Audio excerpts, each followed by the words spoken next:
I was on the outskirts of a little southern town, trying to reach my destination before the sun went down.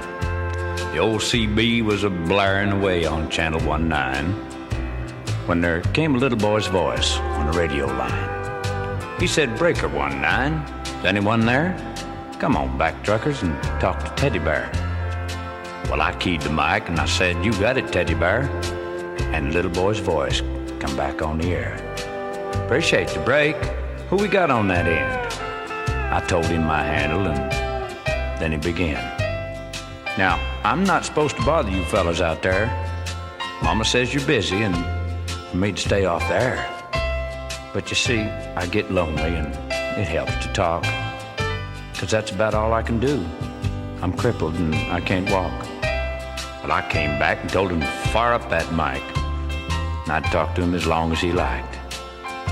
"This was my dad's radio," the little boy said, "but I guess it's mine and Mom's now, 'cause Dad's dead.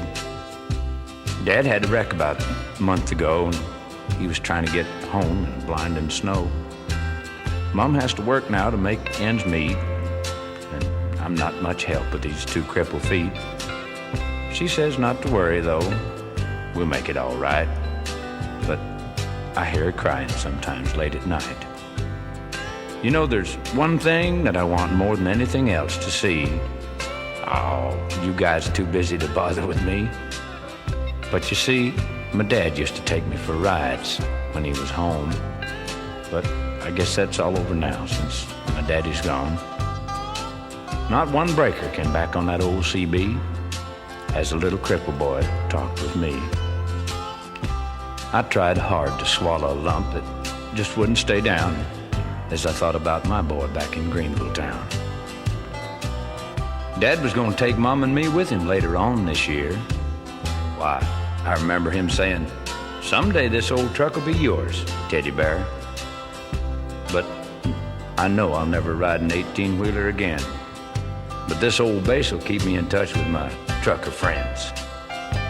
Teddy Bear's going to back on out now and leave you alone, 'cause it's about time for Mom to come home. But you give me a shout when you're passing through, and I'll sure be happy to come back to you.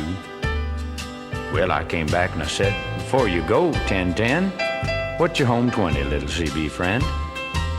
Well, he gave me his address, and I didn't once hesitate, 'cause this hot load of freight is just gonna have to wait. I turned that truck around on a dime and headed straight for Jackson Street, 229.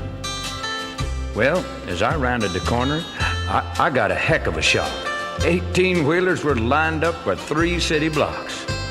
Well, I guess every trucker for miles around had caught Teddy Bear's call, and that little crippled boy was having a ball. For as fast as one driver would carry him in, another would carry him back to his truck and they'd take off again. Well, you better believe I took my turn of riding Teddy Bear, and then I carried him back in and put him down in his chair.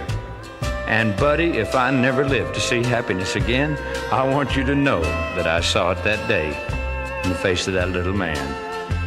We took up a collection for him before his mama got home, and each driver said goodbye, and then they were all gone. He shook my hand with a mile-long grin and said, "So long, trucker, I'll catch you again." Well, I hit that interstate with tears in my eyes, and I turned the radio on and got another surprise. "Breaker 19, came this voice on the air. "Just one word of thanks from Mama Teddy Bear. We wish each and every one a special prayer for you, 'cause you just made my little boy's dreams come true." I'll sign off now before I start to cry. May God ride with you. 10-4. Goodbye.